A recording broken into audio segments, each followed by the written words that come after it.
So hello everybody, I want to quickly look at something called the axis force node, which I find is kind of cool if you want to make like a galaxy effect or something of this nature. Let me quickly show you how this one works. This one I'm going to use a sphere, so it kind of represents, say, a planet or something like that. So anyway, I've got that, and let's add our pop network like we always do. Alright, now I should see this fill up. There we go, happy days. I might reduce this a little bit, the birth rate, maybe down to 1000. Oops, let's see how that goes. Alright, let's get rid of this, and I will add my axis node. Oops, maybe if I learn to spell that would help. Pop axes, there we go. There we go. Now let's take a look at this. So I can see at first it's quite slow, but then I see all these effects, let me turn that off a minute, coming out of here, right? And they're spinning around. Yeah, that's kind of cool, right? One thing you will notice, so let me put on the vectors. So, okay, let's pop them on. Okay, and I can see these little blue lines here, right? So we can see what direction they're going in. And you can see that they're kind of turning around like this. They're kind of following the line or the spin of this sphere.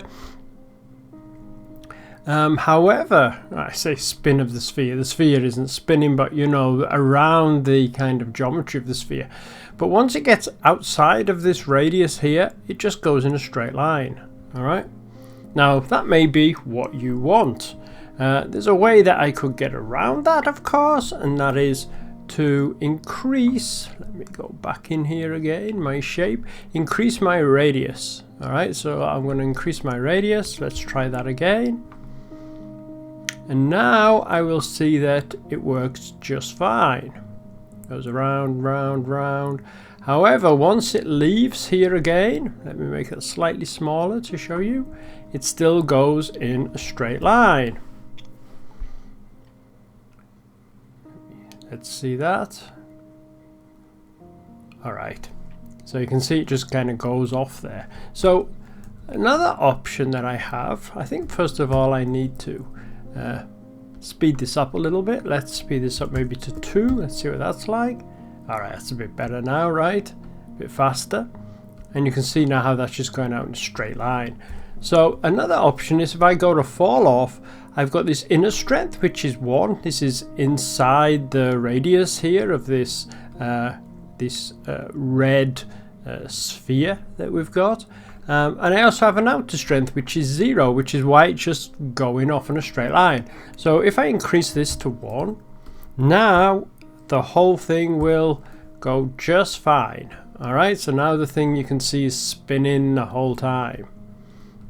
Alright, look at that. That's cool, right? I can also turn this off its axes if I want. So let's put it on there. Let's select this, and I want to now maybe turn this. Let's say I'll turn it there. Alright, let's try that. There we go, that's cool too, right? Let's turn it on its axes. Let's turn off these vectors. Then we can see those points. They're just spinning there on the axes of the sphere. Yeah, I kind of like that. Now, I don't know what you could do with that apart from this kind of idea I have from space, but I'm sure there's a lot of kind of abstract ideas you can come up with that too. Yeah, anyway, play around with it and see how that goes. You also have this inner strength and this lift speed and suction speed, which can be used for different effects too. I'll let you play around with that on your own. This was just a basic introduction to it. But yeah, play around with it and let me know what you think. Alright, bye bye.